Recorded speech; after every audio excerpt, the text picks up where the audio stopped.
મારું નામ શ્રીકાંત પાંડે છે. હું જીવદયા ચેરિટેબલ ટ્રસ્ટમાં એડમિન મેનેજર તરીકે છું.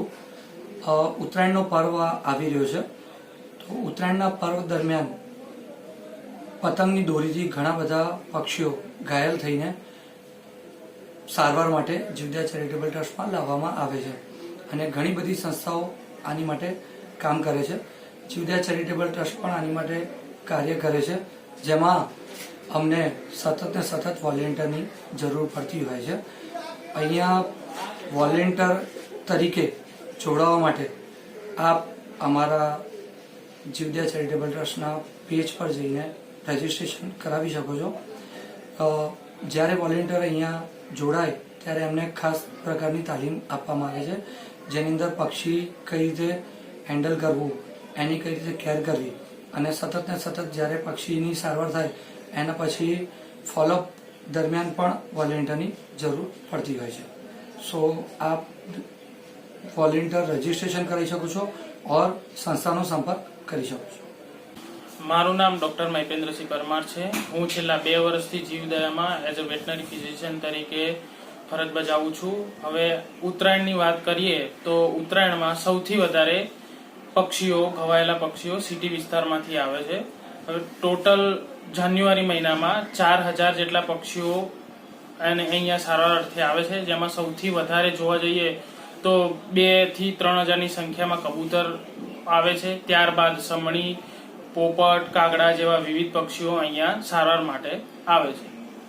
અહીં જીવદયામાં ઉત્તરાયણના પર્વ નિમિત્તે 4 દિવસ દરમિયાન યુએસબીસી કેમ્પેન રાખવામાં આવે છે, જેમાં સૌથી પહેલા જે બર્ડ્સ રિસીવ કરવામાં આવે છે તેનું સૌથી પહેલા રજીસ્ટ્રેશન ડેસ્ક ઉપર એમનો નંબર આપવામાં આવે છે.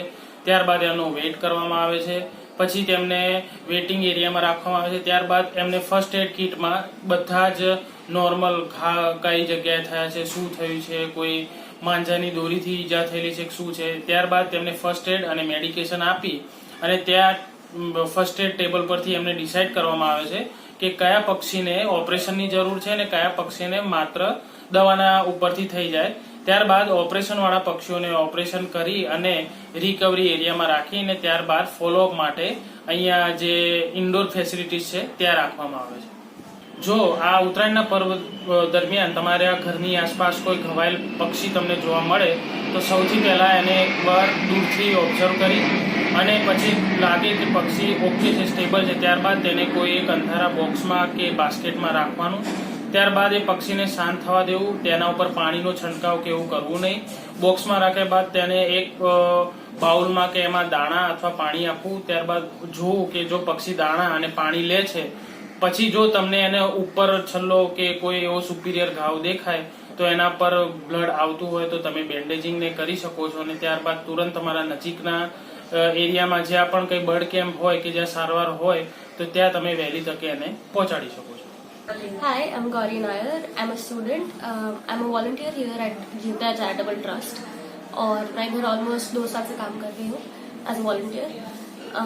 सेवा करते आ रही हूँ एंड इधर आई हैव नोटिस्ड कि इधर पहली बार आप जब आते हो उसके बाद आप जब जाते हो after how many ever hours you done there is a change in you, there is a change you're making outside in the world. और ये सब हमें और इतने सारा अपॉर्चुनिटी हमारी लाइफ में मिलता नहीं है ये करने का. Not just the rescuing animals and helping animals but also learning skills that हमें और कहीं पे इतनी फ्रीली सीखने को नहीं मिलेगा. हमें इधर जो नए वॉलंटियर्स आते हैं उनको ट्रेनिंग ऐसे दिया जाता है कि छोटे मोटे टास्क आजू बाजू हेल्प करने के दिया जाता है. कई बार इधर ज्यादा मैंने नोटिस किया शैडो वर्क रहता है, यानी कोई ज्यादा एक्सपीरियंस वॉलंटियर कोई नए वॉलंटियर के साथ काम करता है ऑलमोस्ट लाइक अ बड़ी सिस्टम एंड ऐसे देख के सीख के वो ट्रस्ट बिल्डअप करने के बाद हम उनको एक एक टास्क करवाते हैं. कई बार इट ऑल्सो डिपेंड्स ऑन कि आप किस चीज में कंफर्टेबल हो.